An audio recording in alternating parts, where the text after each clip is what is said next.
glasova, a kanclerko Bosova, oči pune tuge, od takvalja pluge.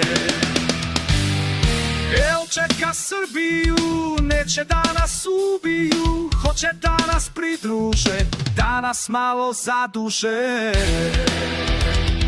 Gde mi ovo živimo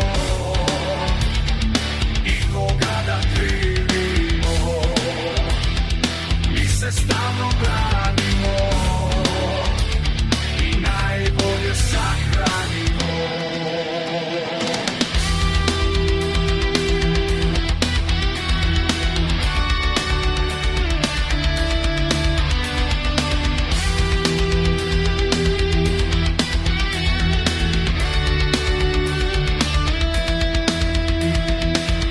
Vuče plugove, kema braća dugove, Švece nešto pevaju, braća samo zevaju. Drugari mi propali, u bedak su upali, da li će da